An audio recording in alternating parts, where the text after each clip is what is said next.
Hello everyone, welcome to another episode on Cyberspace PC, all things tech and gaming. And for more content, always feel free to check out our website, www.cyberspacepc.com, for more in-depth look at our videos that we do here. And today's topic, will Zen 3 and the 4950X finally be enough to take the gaming crown away from Intel? There's a lot of leaks and rumors swirling around the internet coming from Igorslab because he supposedly found codes indicating that the 4950X could boost as high as 4.8 to 4.9 gigahertz.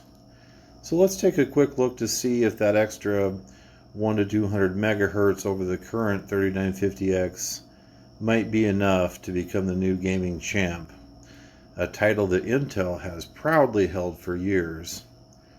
There's still a lot we don't know about Zen 3, but now we're hearing that the Zen 3 could actually be named the 5000 series, which couldn't be more confusing, as now we're on Zen 2, but it's Zen 3000.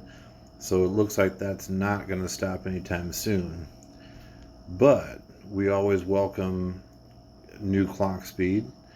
But, most people think that clock speed alone is what gets you the best gaming performance. Actually, IPC is number one, with clock speed, of course, giving a helping hand. For an easy comparison, think back to the much maligned Bulldozer series chips, like the 9590 that would hit 5 gigahertz overclocked, but had terrible IPC, and Intel basically dominated that lineup of chips, and AMD was basically forced to go back to the drawing board, and that's actually what led to Ryzen. So what actually everything might come down to is how the next generation of chips is going to handle the I/O die in the Infinity Fabric. What gives Intel the biggest advantage of gaming is that their dies are monolithic, they're one piece, whereas the Ryzen chips, except for the 3300X, uses a chiplet design that uses chiplets that function as cores, and the I/O die, along with the Infinity Fabric, help bring it all together, and the chip works.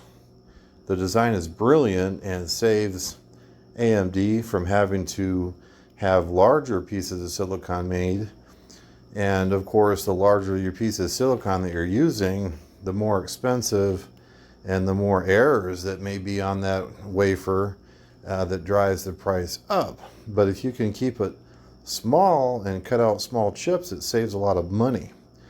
But unfortunately, the chiplet design leads to a little bit of latency, which ultimately hurts gaming performance. So that's where the key really is, in my mind, to taking back the gaming crown for AMD. Can they reduce that latency enough? Regardless, IPC is nice, clock speed's nice.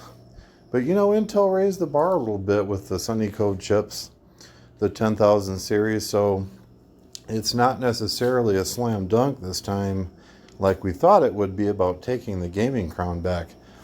Yes, Intel chips have to be highly overclocked to get that lead in gaming, but we'll see. So my early conclusion right now, with the information that we have, if the 4950X, or if it's known as the 5950X, can hit 4.8 gigahertz, or maybe a little bit more, and has an IPC boost of maybe 15%, I think that it will bring AMD very close, or maybe being on par with an overclocked Intel chip.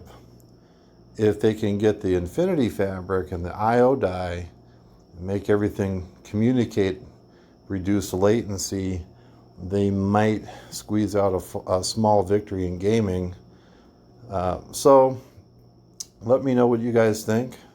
Do you think Zen 3 will be faster than the Intel chips? Do you think it'll be about the same, or do you think they'll still have a little bit of ground to cover? Let me know in the comments down below. Check out my blog, www.cyberspacepc.com, and have a good one. We'll talk to you soon in the next video.